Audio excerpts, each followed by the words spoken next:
আসসালামু আলাইকুম। প্রিয় দর্শক, অন্য মঞ্চে আলাপ চাইতায় আপনাদের সকলকে আমন্ত্রণ জানাচ্ছি। জামাত ইসলামের আমির ডক্টর শফিকুর রহমানের এক্স হ্যান্ডেল অর্থাৎ সাবেক যে টুইটার, এই অ্যাকাউন্টটি গত শনিবার অর্থাৎ 31শে জানুয়ারি বিকেল 4:37 সময় হ্যাক করা হয়। হ্যাক করে সেখানে একটি পোস্ট করা হয়, যে পোস্টটি জামাত আমির ডক্টর শফিকুর রহমান যে মানের লোক, তিনি যে চিন্তা চেতনার মানুষ, সেই চিন্তা চেতনার সাথে এটি যায় না। কিন্তু তারপরেও আমিরের ওই এক্স হ্যান্ডেলে গিয়ে হ্যাক করে এটি পোস্ট করার কারণ, জামাতকে সমস্ত দিক দিয়ে মোকাবেলা করতে ব্যর্থ হয়ে, রাজনৈতিক দিক দিয়ে, চারিত্রিক দিক দিয়ে, আদর্শগত দিক দিয়ে মোকাবেলা করতে ব্যর্থ হয়ে একটি দল, একটি গ্রুপ, একটি সংঘবদ্ধ চক্র, তারা ঘৃণ্য একটি পথ বেছে নেয়। সেখানে নারীদের সম্পর্কে একটি কুরুচিকর মন্তব্য সেখানে লিখে রাখা হয়। অর্থাৎ কর্মজীবী নারীদেরকে তারা বাইরে কাজ করতে গেলে, কর্মজীবী নারীরা তারা ঘর ছেড়ে বাইরে কাজ করতে গেলে তাদেরকে হ্যারাসমেন্ট করে পুরুষেরা, এটা অনেকটা পতিতাবৃত্তির শামিল, এই জাতীয় কথা সেখানে লিখে রাখা হয়। ব্যাস, লেখার পরে ঠিক 5:22 এটি জামাত ইসলামের নজরে আসে। মজার ব্যাপার হচ্ছে, যখন জামাত আমিরের এই এক্স হ্যান্ডেলটি হ্যাক করা হয়, তখন কিন্তু তিনি কেরানীগঞ্জে একটা জনসভায় ভাষণ দিচ্ছিলেন। তার মানে আপনারা বুঝতেই পারছেন যে শুরুতেই এটা যে জামাত আমিরের নয়, তার পোস্ট করা নয়, এটা এইখানেই কিন্তু একেবারে বোল্ড আউট হয়ে যায়। তারপরেও 5:22 যখন তাদের টিম এটি নজরে আনে, সাথে সাথে তারা একটা পোস্ট দেয় যে এটা হ্যাক করা হয়েছে এবং সেটি উদ্ধার করার চেষ্টা করা হচ্ছে। অবশেষে সেটি উদ্ধার করা হয় এবং 5:09 সময় সেখানে মেসেজ আসে যে হ্যাক করা হয়েছে, পাসওয়ার্ড পরিবর্তন করা হয়েছে, সমস্ত কিছু। পরে জামাতের যে সাইবার টিম, তারা একটি প্রোগ্রামের মাধ্যমে, সাংবাদিক সম্মেলনের মাধ্যমে সবকিছু একেবারে পুঙ্খানুপুঙ্খভাবে, এবং সেই মেইলটি যে জামাত আমিরের মেইলে এসেছে, ডক্টর শফিকুর রহমানের মেইলে, সমস্ত প্রমাণ তারা উপস্থাপন করে। এত কিছু করার পরেও, এমনকি রাত 10:30 পরে বা 11টার দিকে গিয়ে তারা একটি মামলাও করে। এত কিছুর পরে হ্যাক হওয়া এবং হ্যাক যে হয়েছে এই সংক্রান্ত ঘোষণা দেবার 7 ঘন্টা পরে গিয়ে ছাত্রদল কর্মসূচি ঘোষণা করে এবং মুহূর্তেই ওই স্ক্রিনশটটি ভাইরাল করে দেয় সারা বাংলাদেশে। জামাতের ইমেজকে ক্ষুণ্ণ করার জন্য, জামাত নারী বিদ্বেষী, তারা নারীদেরকে এই করে সেই করে, এইটা প্রমাণ করার জন্য তারা একেবারে চতুর্দিকে ছড়িয়ে দেয় মুহূর্তের ভিতরে। এটি তাদের প্রি প্ল্যান ছিল, পূর্ব পরিকল্পিত ভাবে তারা সবকিছু রেডি করেই রেখেছিল। 11:30 যখন তারা কর্মসূচি ঘোষণা করে, অর্থাৎ আজকে আমি যখন ভিডিও করছি, 1 ফেব্রুয়ারি, তারা ঢাকাতে ছাত্র দলের নেতৃত্বে জামাতের বিরুদ্ধে ঝাড়ু মিছিল বের করে নারীদেরকে দিয়ে। তো যারা এই যে ঝাড়ু মিছিল করলেন, আপনারা, জামাত আমির বারবার বলছে, প্রমাণ হলো যে এটি তার আইডি হ্যাক হয়েছে, আমার কথা নয়। এবং তিনি এমন মানুষ, তার যারা বিরোধী তারাও বলেছে যে যিনি নারীদের জন্য আলাদা মেডিকেল কলেজ গঠন করতে পারেন, নারীদের জন্য নার্সিং ইনস্টিটিউট গঠন করতে পারেন। জামাতের পরিবারে অসংখ্য নারীরা, তারাও চাকরিজীবী, সেই নারীদের সম্পর্কে জামাত এই ধরনের একটা কথা বলবে, এটি তার যারা শত্রু তারাও বিশ্বাস করতে পারে না। কিন্তু বিএনপি বিশ্বাস নয় শুধু, আসলে এটা তো বিশ্বাস অবিশ্বাসের ব্যাপার নয়, তারা যে ক্রমান্বয়ে ব্যাকফুটে চলে যাচ্ছে তাদের ভুল রাজনীতির কারণে, তারা যে একেবারে গর্তের ভিতরে চলে যাচ্ছে, এখান থেকে তো ওঠা দরকার।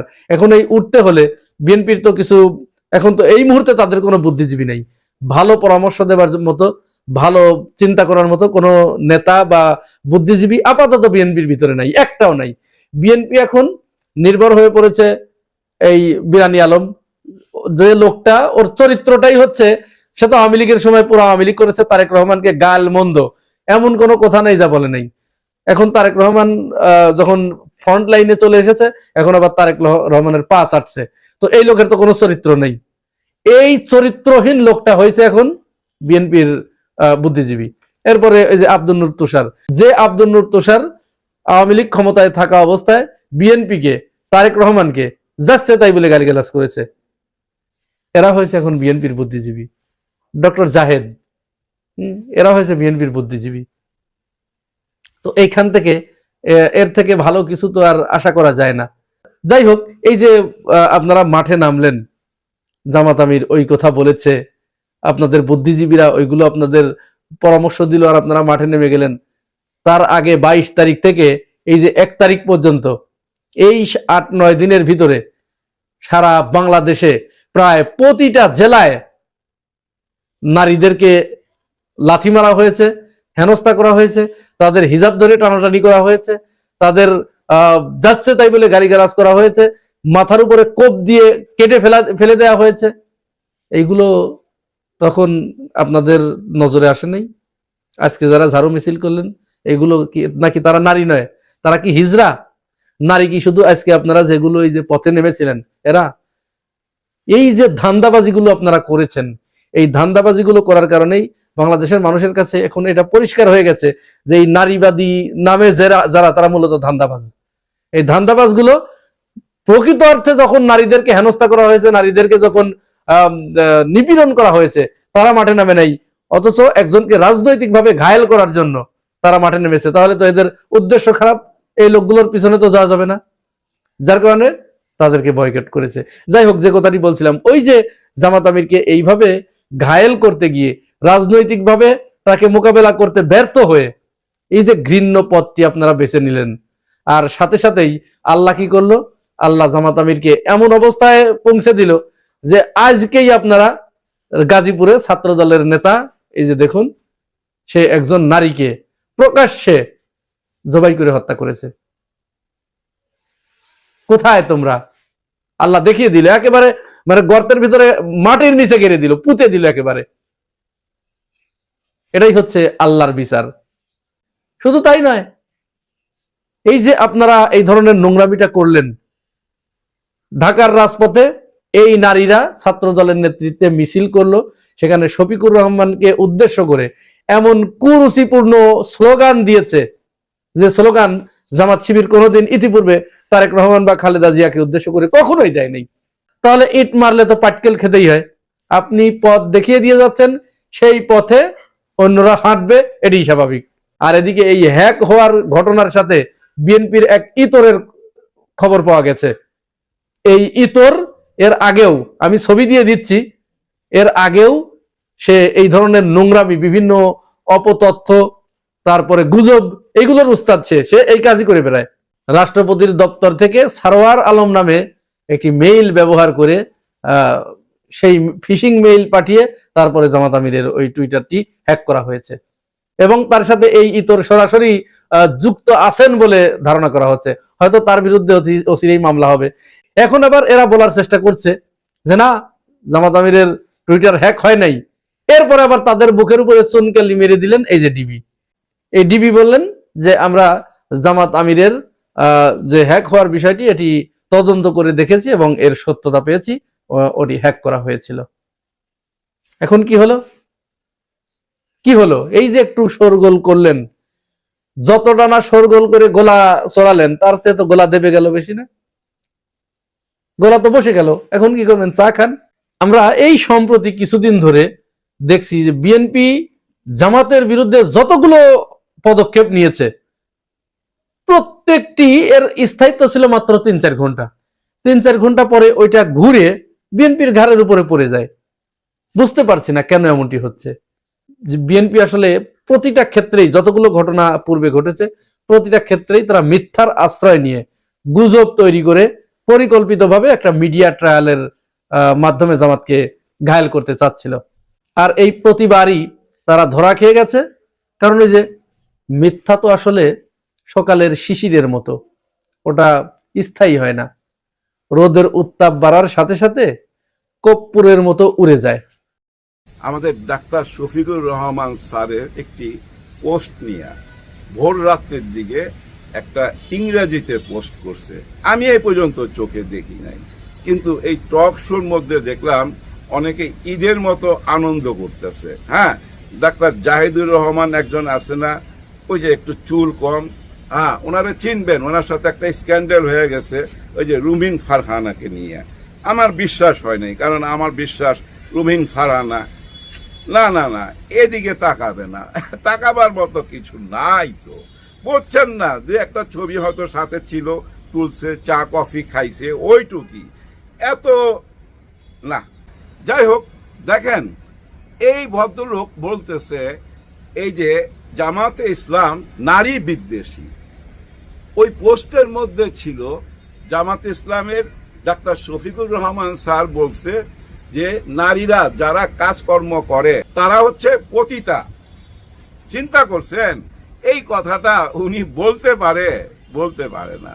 তারপরে দেখেন জামাতে ইসলাম এর প্রতি উত্তরে টোটাল কাহিনীটা সোশ্যাল মিডিয়ায় তুলে ধরছে।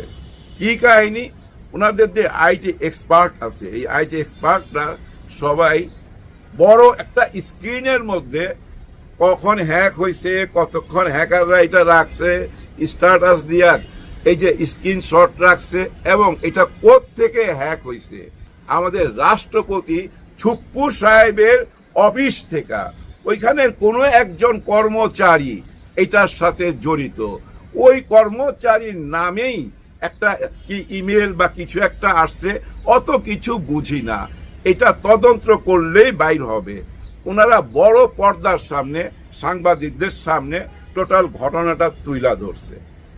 এখন কথা হয়েছে যতই তুইলা ধরুক, ওই ইমাম সাহেবের অবস্থা তো, কারণ কি জানেন, বিপক্ষ দল অলরেডি রাস্তায় মিছিল নিয়ে নাইমা গেছে যে উনাকে মাপ চাইতে হবে, নারীদেরকে উনি পতিতা বলছে।